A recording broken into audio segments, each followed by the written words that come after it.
레위기 10장 1절에서 11절까지 다 찾으신 줄 알고 우리 한 목소리로 함께 합독하도록 하겠습니다. 함께 읽겠습니다. 시작. 아론의 아들 나답과 아비후가 각기 향로를 가져다가 여호와께서 명령하시지 아니하신 다른 불을 담아 여호와 앞에 분향하였더니 불이 여호와 앞에서 나와 그들을 삼키매 그들이 여호와 앞에서 죽은지라. 모세가 아론에게 이르되 이는 여호와의 말씀이라. 이르시기를 나는 나를 가까이 하는 자 중에서 내 거룩함을 나타내겠고 온 백성 앞에서 내 영광을 나타내리라 하셨느니라. 아론이 잠잠하니 모세가 아론의 삼촌 우시엘의 아들 미사엘과 엘사반을 불러 그들에게 이르되 나와 너희 형제들을 성소 앞에서 진영 밖으로 메고 나가라 하매 그들이 나와 모세에게 말한 대로 그들을 옷 입은 채 진영 밖으로 메어내니 모세가 아론과 그의 아들 엘르아살과 이다말에게 이르되 너희는 머리를 풀거나 옷을 찢지 말라. 그리하여 너희가 죽음을 면하고 여호와의 진노가 온 회중에게 미침을 면하게 하라. 오직 너희 형제 이스라엘 온 족속은 여호와께서 치신 불로 말미암아 슬퍼할 것이니라. 여호와의 관유가 너희에게 있은즉 너희는 회막문에 나가지 말라. 그리하면 죽음을 면하리라. 그들이 모세의 말대로 하니라. 여호와께서 아론에게 말씀하여 이르시되 너와 내 자손들이 회막에 들어갈 때에는 포도주나 독주를 마시지 말라. 그리하여 너희 죽음을 면하라. 이는 너희 대대로 지킬 영영한 규례니라. 분별하며 부정하고 정한 것을 분별하고 또 나 여호와가 모세를 통하여 모든 규례를 이스라엘 자손에게 가르치리라. 아멘. 우리 함께 말씀을 살펴보도록 하겠습니다. 성경 통독을 하다 보면 꼭 성경 통독에서 힘들어지는 포인트가 있습니다. 창세기, 출애굽기는 어느 정도 읽혀지는 것 같은데 레위기는 정말 읽기가 어려운 것 같아요. 그래서 어떤 분들은 레위기를 읽으면서 그런 얘기 하시더라고요. 내 위기가 왔다, 뭐 그런 얘기 하시는데 그만큼 레위기는 우리에게 낯설고 별로 재미없는 책으로 치부되어지기 마련입니다. 그러나 어제도 같이 함께 나눴듯이 레위기는 거룩을 통해서 하나님의 영광을 회복할 수 있도록 이끄는 책이에요.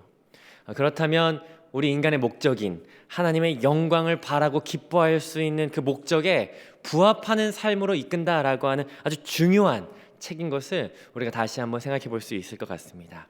그리고 그 하나님의 영광으로 나아가는 데 아주 중요한 역할을 하는 사람들이 있어요. 그 사람들은 바로 제사장들입니다. 오늘은 그 제사장들에 대해서 한번 살펴보는 시간이 되었으면 좋겠어요. 오늘 본문을 매일 성경 같은 경우에는 4단락으로 나눴거든요. 근데 저는 3단락으로 간단하게 나누고 싶습니다. 먼저는 1절부터 3절까지 어떤 사건이 등장하고요. 그리고 4절부터 7절까지는 모세가 그 사건을 해결해요. 그리고 8절부터 11절까지는 하나님께서 말씀하시는 것으로 마무리가 되는 것을 보게 됩니다. 오늘 본문을 같이 함께 살펴보기 전에 어제의 마지막 장면을 좀 떠올려 보셨으면 좋겠어요. 8째 날에 그들이 하나님 앞에 예배할 때 하나님께서 그들에게 어떻게 임재하셨습니까? 그 영광으로 나타내셨고 그 제단의 모든 제물을 불사르심으로 하나님의 영광을 나타내시는 것으로 어제 본문이 마무리가 되었어요. 그리고 오늘 첫 번째 단락을 살펴보십시다. 1절에서 두 사람이 등장하는 것을 보게 됩니다. 1절 같이 한번 읽어보시겠습니까? 시작. 아론의 아들 나답과 아비후가 각기 다른 향로를 가져다가 여호와께서 명령하시지 아니하신 다른 불을 담아 여호와 앞에 분향하였더니 먼저 두 사람이 등장해요. 누구죠? 나답과 아비후예요. 나답과 아비후는 아론의 아들이죠. 여러분 아론의 아들은 혹시 몇 명인지 아십니까? 4명이에요. 나답과 아비후, 엘르아살과 이다말 이 4명이 있습니다. 이 중에 장자와 차자인 나답과 아비후는요 아마도 그 아버지를 도와서 제사장의 직임을 맡은 사람들 중에 가장 일선에서 책임자로 일하는 사람들이었을 거예요. 그걸 보여주는 것이 어디냐면 출애굽기 24장에 보니까 하나님께서 이스라엘 백성과 언약식을 체결하신 장면에서 야 니네 일로 올라와 라고 하시면서 불렀던 사람들이 있어요. 누구냐면 70명의 이스라엘 장로들, 그 대표자들을 부르셨고요. 그리고 모세와 3명의 제사장이었어요.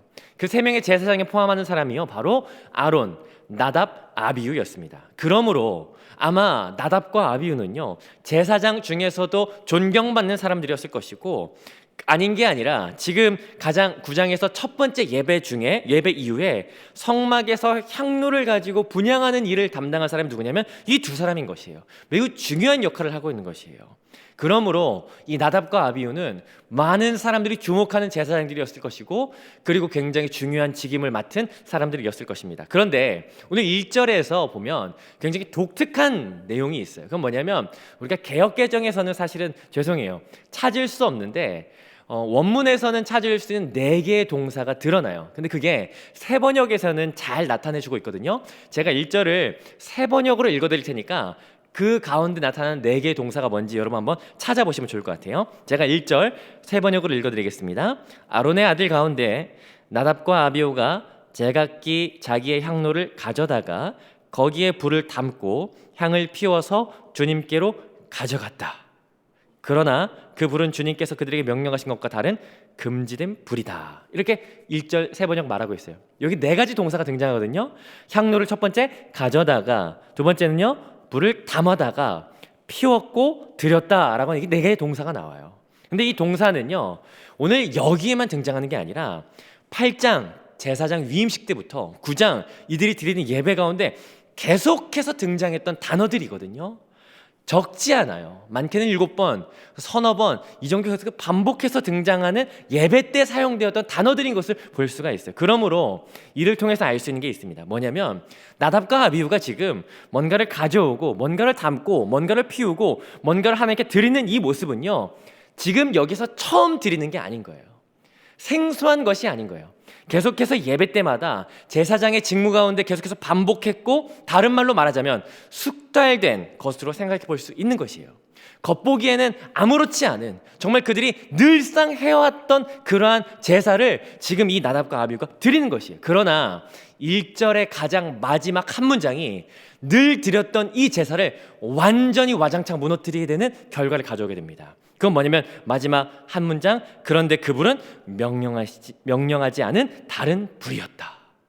이 한 문장으로 이들이 지금까지 해왔던 모든 직임에 대하여 완전히 무너뜨려 버리는, 그리고 이 무너뜨려 버리는 것은 2절에서 완전히 폭발해 버리게 되죠. 2절 같이 한번 읽겠습니다. 2절 시작. 불이 여호와 앞에서 나와 그들을 삼키매 그들이 여호와 앞에서 죽은지라. 그런데 갑자기 불이 여호와 앞에 나와서 그들을 삼켜버린 거예요. 마치 어제 우리가 같이 묵상했다가 마지막 장면, 하나님의 영광의 임재의 현상이었던 불이 나와 제단에 있는 모든 재물을 삼켜버린 것처럼 이번에는 불이 여호와 앞에 나와서 이들을 살라버린 거예요. 끔찍한 일인 거예요. 아마 그 장소에 있었다면 난리가 났을 거예요. 아비규환이 되었을 거예요. 그럼 우리는 궁금해할 수 있어요. 아니 대체 다른 불이 뭐길래 이런 일이 발생했는가? 다른 불이라고 하는 것은요 애쉬, 자라라고 이야기하거든요. 애쉬는 불이고 자라는 이상한 또는 이방적인 다른 이런 의미를 가지고 있어요. 그러면 이상한 이방적인 불이 뭐냐? 이건 잠시 후에 살펴보고요. 어쨌든 지금 난리난 이 상황을 조금 더 우리가 좀 생각해 보십시다. 장래가 촉망받는 제사장이었어요. 아마 많은 사람들이 그렇게 생각했겠죠. 아론이 죽으면 분명히 나답과 아비후 중에 분명히 대제사장 될 것이다 라고 하면서 누군가들은 그렇게 나답과 아비후를 바라봤을 때 사람들이 굉장히 많이 있었을 것이에요.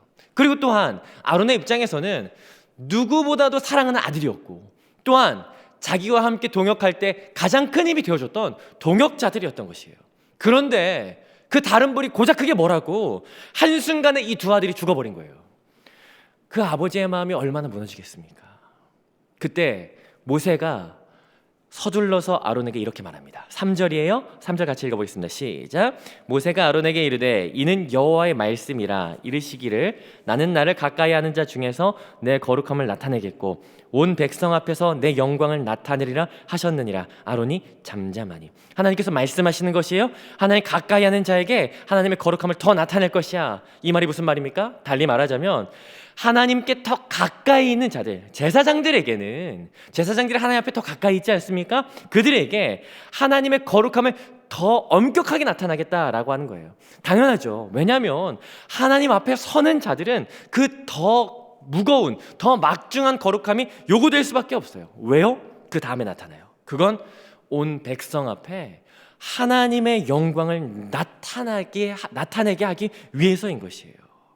하나님께서는요, 자기 백성들에게 하나님의 영광을 나타내고자 하세요. 그러기 위해서는 백성을 위해서 하나님 앞에 선 그 제사장들이 그 분명한 거룩을 그들에게 제시해 줘야 하고 하나님의 영광이 나타날 수 있도록 그들을 인도해야 될 책임이 그들에게 있다라는 사실이에요. 그렇기 때문에 이 말씀을 들은 아론이 아무 말도 하지 못해요. 아마 할 말이 없어서 아무 말을 하지 않는 건 아닐 거예요. 이 말씀 앞에 반응하고 동의가 되었기 때문에 자기의 감정을 꾹 누른 채, 그래, 제사장은 그런 거야, 하나님의 영광을 살아가는 것이 바로 그런 제사장이야 라고 하면서 꿀꺽 삼켰던 것이 바로 아론이었을 것입니다. 그리고 4절과 7절 두 번째 단락에서 모세가 이 일을 굉장히 빠르게 수습해 나가는 것을 보게 됩니다. 먼저는 아론의 가족이 아닌 다른 친척을 불렀어요. 4절에 보니까 미사엘과 엘사반을 불렀죠. 그들을 불러서 명령합니다. 나답과 아비후의 시신을 진영 밖으로 메고 나가라 라고 하는 거예요. 부정한 것을 밖으로 가지고 나가라 라고 이야기하는 것이에요. 사실 장례라고 하는 것은 가족의 문제였어요. 아론에게는 4명의 아들이라고 말씀을 드렸습니다. 지금 첫째와 둘째가 죽었기 때문에 다른 셋째와 넷째인 엘르아살과 이담을 불러서 장례를 치르게 할 수도 있어요. 그러나 그렇게 하지 않는 거예요. 왜요? 제사장이니까. 이들의 시체라고 하는 주검에 손을 대는 부정에 가까이 하지 않게 하는 그 모세의 배려가 여기에 드러나 있는 것이, 심지어 6절과 7절 보시겠습니까? 3가지를 금지를 시켜요. 뭐냐면 첫 번째 6절에 보니까 머리 풀지 마. 머리를 풀다라고 하는 것은 장례식 때 애도하는 표현이거든요. 그러니까 거기에 참여하지 말라라고 이야기하는 거예요. 둘째, 옷을 찢지 마. 이건 괴로움의 표현이에요. 야, 괴로워하지도 마. 너무한 거 아닌가 싶기도 합니다. 7절, 세 번째입니다. 세 번째, 회막문에도 나가지 마. 회막문 밖에 나가지 마. 그 시체가 나간 곳을 따라가지 마라고 이야기하는 거예요. 아니, 어떻게 그럴 수가 있어요? 한순간에 자기의 형제가 둘이나 죽었는데 이보다 더한 슬픔이 더 이상 있을 수가 없는데, 가족인데도 하나님께서는요, 이들이 이 장례에 참여하지 못하도록 막으시는 거예요. 또한 더 나아가서 슬퍼하거나 괴로워함으로써 너희가 그 죽음에 동요하지 말거나 참여하지 말라라고 하나님께서 말씀하시는 거예요. 왜요? 제사장이기 때문에. 제사장에게는 중요한 사명이 있기 때문이에요. 그게 뭔지 아십니까? 6절 중간에 보시겠어요? 그 중요한 사명은 여호와의 진노가 회중에게 미치는 것을 면하게 하는 것이에요. 그게 제사장의 사명이기 때문이에요. 이게 제사장이에요. 아들이 죽어도 꾹 참을 수밖에 없고, 형제가 죽어도 울 수도 없고 장례에 참여할 수도 없는 것, 그게 바로 제사장이라는 거예요. 그 이유는 다른 것이 아닙니다. 그 이유는 뭐예요? 3절, 백성이 하나님의 영광을 경험하도록 하게 하기 위해서예요. 그 거룩의 길로 이끌어야 하기 때문이에요. 6절, 하나님 앞에서는 백성에게 진노가 미치지 못하도록 그 앞에 엎드려 하나님 앞에 간구해야 되는 위치가 바로 제사장이기 때문이라는 것입니다. 그게 제사장이라는 거예요. 그러면 이제 한번 생각해 보십시다. 대체 나답과 아비후는 왜 죽었을까? 대체 그 다른 분은 뭐길래 왜 죽었을까? 학자들은 이 일에 대해서 정말 많은 연구를 하더라고요. 유대 랍비 한 사람은 이거에 대한 근거를 12가지를 제시합니다. 그러나 우리는 그것들을 다 찾아볼 수는 없고, 그냥 단순하게 살펴볼 때 본문을 보다 보면요, 뭔가 이상한 게 하나 등장해요. 그건 이 내용과 바로 이어지는 그 다음 단락 8절부터 11절까지거든요. 8절을 읽어보면 뭔가가 이상하다는 느낌이 듭니다. 8절 같이 한번 읽어보겠습니다. 시작. 여호와께서 아론에게 말씀하여 이르시되. 어떤 분들은 질문할 수 있어요. 뭐가 이상해요? 라고 할 수 있겠지만 성경을 꼼꼼하게 읽으시는 분들은 혹시 눈치채실 수 있어요. 이상한 점 발견하지 못하셨습니까? 레위기에서요, 하나님께서 아론에게 말씀하신 건 여기밖에 없어요. 일반적으로 모세를 통하여 아론에게 말씀하시거나 모세, 아론 둘 다 불러놓고 하나님께서 말씀하시는 것이 전부예요. 하나님께서 아론에게만 말씀하시는 것은 여기밖에 없습니다. 레위기에서. 그러니까 갑자기 하나님께서 유례 없이 아론만 부르시는 거예요. 그리고 말씀하시는 내용이 9절입니다. 9절, 같이 한번 읽어볼게요. 시작. 너와 내 자손들이 회막에 들어갈 때에는 포도주나 독주를 마시지 말라. 그리하여 너희 죽음을 면하라. 이는 너희 대대로 지킬 영영한 규례라. 제사장들, 너희 이거 지켜야 돼. 회막에 들어갈 때 포도주나 발효된 음료 먹지 마. 갑자기 말씀하시는 거예요. 생각해 보세요. 바로 위에는 죽음이 막 이어지고 그 죽음을 수습하는 일들이 일어났어요. 그런데 뜬금없이 하나님께서 아론만 부르시더니 갑자기 이 말씀하시는 거예요. 그러면 우리는 뜬금없다라고 생각할 수 있지만 한편으로는 혹시 나답과 아비후가 취한 그 다른 불에 대해서 말씀하시는 거 아닐까라고 생각해 볼 수 있는 것이에요. 맞아요. 나답과 아비후가 취한 그 다른 불은요, 이방적인 불은요, 아마도 이 포도주나 독주가 아니었나 싶어요. 물론 정확한 언급이 없기 때문에 나답과 아비후가 포도주를 마시고 그 회막에 들어가서 분향하였다라고 하는 기록이 없기 때문에 확실하게 땅땅땅 찍어서 그렇다라고 할 수는 없지만 좀 무리가 있는 해석일 수는 있겠지만, 그러나 의미론적으로 우리가 이것을 해석해 볼 수 있다라고 하는 가능성이 있다라는 사실입니다. 나답과 아비후는 아마도 포도주와 이 독주의 성격을 지닌 그 무언가 때문에 이 다른 불을 들였다라고 성경이 말하는 것 같아요. 그렇다면 그 포도주와 독주는 과연 무엇을 말할까? 정말 실제로 그 포도주와 독주를 마셔서 들어갔을 수도 있습니다. 그러나 의미적으로 볼 때 포도주와 독주가 의미하는 바를 우리는 어렵지 않게 알 수 있어요. 그건 뭐냐면 포도주와 독주를 통한 반응은 흐려진다라고 하는 결과를 가져온다는 사실이에요. 분별하지 못하게 한다라고 하는 결과를 가져온다는 사실이에요. 마음을 구부러지게 만드는 그 무언가를 가져온다라고 하는 것이에요. 그게 다른 불이지 아니었을까 싶습니다. 왜냐하면 10절과 11절에서 바로 이어서 제사장의 사명에 대해서 이야기하거든요. 그리하여야 라고 하면서 10절에 뭐라고 이야기합니까? 그리하여야 너희가 거룩하고 속된 것을 구별할 것이야. 두 번째 11절에 모든 규례를 이스라엘에게 가르쳐야 하기 때문이야. 이게 제사장의 사명이야 라고 이야기하는 것이에요. 제사장은요, 다른 것을 하는 사람들이 아닙니다. 늘 깨어서 분별하고 주의 말씀을 가르치는 것이 제사장이 해야 하는 일인 것이에요. 그래서 백성과 하나님 사이에서 백성을 향하여 하나님의 영광이 나타나도록 하는 자이며, 하나님을 향해서 백성에게 진노가 쏟아지지 아니하도록 우뚝 서 있어야 하는 사람들이 바로 제사장인 것이에요. 흐려지면 안 되는 사람들이 일하는 것이에요. 그 사람들이 바로 제사장이라는 사실입니다. 그렇다면 우리가 말씀을 매듭 지으면서 좀 생각해 보십시다. 아마 여러분 혹시 그렇게 생각하지 않으십니까? 그러니까 목사들이 잘해야겠네. 혹시 그런 생각하지는 않으십니까? 죄송한 이야기지만요, 레위기는 목사들을 향해서 준 책이 아닙니다. 제가 목사 안수를 준비하면서 한 번도 들어보지 못한 이야기예요. 그건 하나님께서 이 레위기를 우리 모두에게 주셨을 때에는요, 하나님께서 이미 우리를 거룩한 제사장, 왕같은 제사장으로 부르셨다라고 하는 전제 조건 하에 이 레위기를 우리에게 주셨다라고 하는 것을 기억해야 한다라는 사실입니다. 그러므로 오늘 저와 여러분이 오늘 본문을 통해서 같이 바라보고 붙들어야 되는 것은 제사장의 삶을 살아가는 저와 여러분들이 되기를 하나님께서 원하신다라는 것이에요.